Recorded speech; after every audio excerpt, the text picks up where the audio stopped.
Yeah, we back. Now, today's going to be a quick video, man. We're going to be talking about Kamala Harris, right? Because I'm seeing that there's some division in the when it comes to the left as it relates to subjects such as Palestine and a variety of other topics. I'm seeing there's a lot of division as it relates to her policy. Now, I just want it to be known, I don't have a dog in the fight when it comes to the Israeli-Palestine conflict. That's none of my business. That's none of my business. On this channel, you already know what it is. But as you already know, those who vote Democrat, those who are on the left side of the spectrum, they're very passionate about the so-called Palestinian genocide and things like that. And Kamala Harris has came out and said, listen, I know y'all upset about, what's going on in Palestine. My condolences to them people in Palestine. But listen, if I get into office, we still going to be dropping them bombs. You hear me? That's what she said. I didn't say that. That's what she said. But anyways, I'm going to play a little clip from her recent interview where she talks about that. And I'm going to come back with my commentary. Let's go. President Biden has tried unsuccessfully to end the war between Israel and Hamas in Gaza. He's been doing it for months and months, along with you. Would you do anything differently? For example, would you withhold some U.S. weapons shipments to Israel? That's what a lot of people on the progressive left want you to do. Let me be very clear. I am unequivocal and unwavering in my commitment to Israel's defense and its ability to defend itself. And that's not going to change. All right, we back. Now, listen, I'm not here to talk about whether she's right or wrong. It's not my fight, right? That's not my fight. And if you're somebody who has a bleeding heart for Palestine and, you're very passionate about what's going on over there, you're probably not going to like what I have to say because I'm just going to keep it all the way real with you. I can't say it any other way, right? Kamala Harris is not wrong on her stance for a variety of reasons. Number one, when we examine who are some of her biggest political backers in terms of financial backing, right? It's going to be the men of the Jewish orientation. When you examine where a large amount of her financial support is coming from, it's going to be men of the Jewish orientation, the Israeli orientation, right? The Israeli lobby. That's just a fact. So as a politician, she has to do the bidding of her financial backers. I'm sorry. I know a lot of y'all are preaching the gospel of morality and, right or wrong and things like that. But who is coming to the table with the bigger bag of money? Who's coming to the table with more to offer, right? The Jewish man or the Palestinian man, right? The Palestinian man, he not coming to the table with big bags of money. I'm sorry to tell you, right? The Jewish man, he coming to the table with money, media exposure, connections, the whole nine. So she is going to be doing the bidding of her financial backers, right? I guarantee if the Palestinian lobby, if it exists, if they were coming to the table with more to offer, then she would be doing the bidding of the Palestinians, right? Where are the Palestinian media moguls? Where's the Palestinian tycoons? Where are the Palestinian business magnates to come to the table to support their agendas, right? I know you want to talk about, the children in Gaza, they dying. And I hear you, right? They are dying. But at the end of the day, when she examines where a large amount of her money is coming from, she has to support those who are supporting her. That's just a fact. That's how politics goes. That's the reality of politics. I'm sorry to tell you. I know they told you that it's all about, just go to the polls and vote. Just go, when it comes time for election day, just go and vote. But it's way more than voting, man. You got to put your money where your mouth is, bro. And on top of that, as it relates to the so-called the Israeli lobby, they work on both sides of the political aisle, right? They go and give money to the Republicans. They give money to the Democrats to make sure that whoever's in office, they're supporting their agenda. They're behind their agenda. And that's really how you're supposed to handle politics in the first place, right? They don't really have any party loyalties. I noticed that. When you look at both sides of the aisle, on the Republican side, they giving money over there. When you look at the Democrat side on the left, they giving money over there. So whoever is in office, they make sure that their agendas are going to be supported. Their agendas are going to be boosted. And that's how you're supposed to approach politics in the first place, number one. And this is off topic, but as it relates to the black community, I see a few people asking Kamala Harris, what does she plan to do for the black community? What are her policies for the black community? At the end of the day, you got to approach politics in the same way that the other groups approach politics. You got to put your money where your mouth is. And when we examine Kamala Harris, you have to understand she's married to a Jew. She's married to a man of the Jewish orientation, last time I checked. And if she loves her husband the way she claims to love her husband, she's going to do what a good wife is supposed to do, and she is going to support the agendas and the interests of her man. So if her man is currently engulfed in a war against the adversary, guess what, baby? We're going to give you all the weapons and bombs and aircrafts that you need to blow them away. That's just a fact. You think that if I was the first gentleman, imagine Neferkari Dessalines as the first gentleman, right? And my wife is the president of the United States. They're going to end up assassinating her because I'm going to be in her ear. I'm going to be like, baby, I'm going to be in the White House trying to sabotage France. I'm going to be up there boosting the military capacity of African governments. I'm going to be sending weapons to Burkina Faso, Mali. I'm going to be boosting the military capacity of a bunch of of African states. I'm going to be sending a bunch of, infrastructure development aid to Africa. I'm going to be sending a bunch of aid to Haiti. I'm going to be sending a bunch of aid to black nations across the world. Bro, they're going to be mad as hell. They're going to be mad as hell because when me and my wife get in our private quarters, we're going to be talking about how to boost African nations around the world, boost black nations around the world, right? And guess what? As my wife, she's gonna be standing behind me, right? She's gonna be the president. She's gonna be the figurehead, but I'm gonna be the one really running the country. And that's just the reality when it comes to the politics of marriage. A lot of people try to say that, it doesn't matter who you get married to, but no, it's a political decision, right? Because when you marry somebody and you form family bonds with somebody, their people become your people. If you remember a few months back when Candace Owens got fired from her job at, I forget what that media network was, but Ben Shapiro had fired her.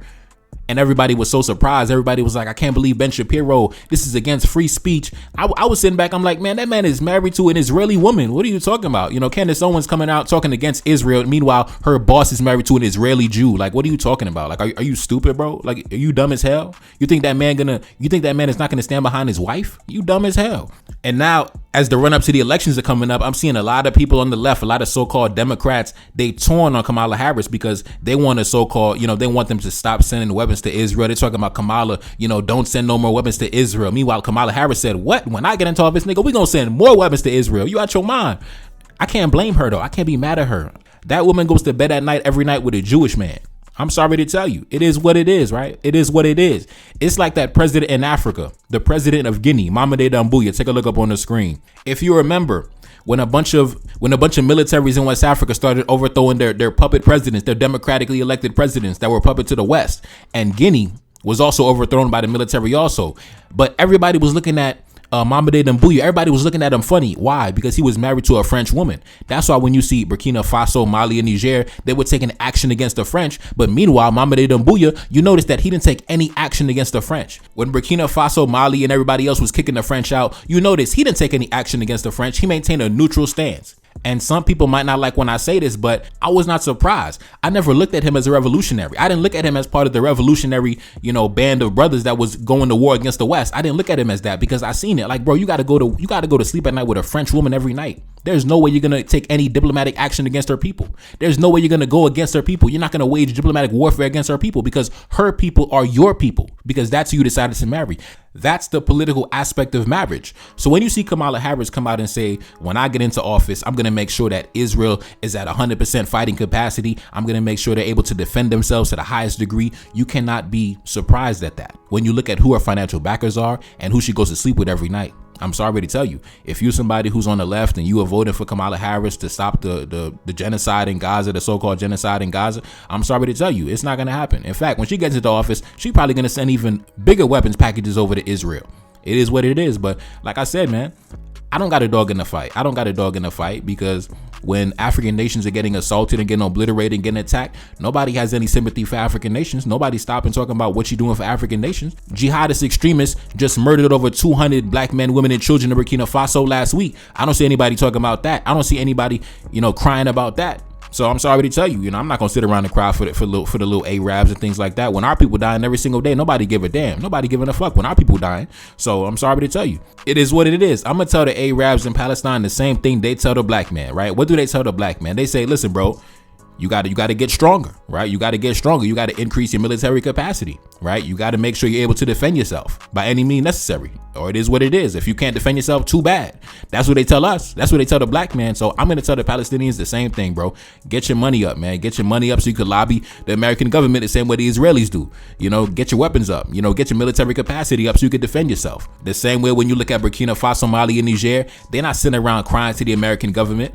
They're going out, they're making sure they're getting the new weapon systems. They're getting air defense systems. They're getting the tanks. They're getting the weapons. They're getting the arms to defend themselves to the highest capacity. So you just got to get stronger, bro. You got to get stronger. You can't depend on these American politicians to do what's in your best interest unless you come in with that big bag of money. Yes, it's important to go down and go vote, but politics is way more than just voting, man. It's way more than just voting. The Jewish man, he does way more than just go and vote on election day. He's meeting in person with these politicians. He's putting money in their pocket, right? They're occupying political office in the United States. They control prominent media houses to make sure they control the narrative in the media. And when I say that, I'm not trying to promote, the Jewish conspiracy theories, nothing like that. That's just a fact. That's just a fact. There are prominent media houses that Jewish men are having influence over. And because of that, they work on behalf of their people to make sure the narrative is beneficial to their people. I'm not saying there's nothing wrong with that. I think black men should do the same thing. They've established these organizations to work on their behalf. And I believe that if you're somebody who's intelligent, you should examine what they do and do the same thing on behalf of your people.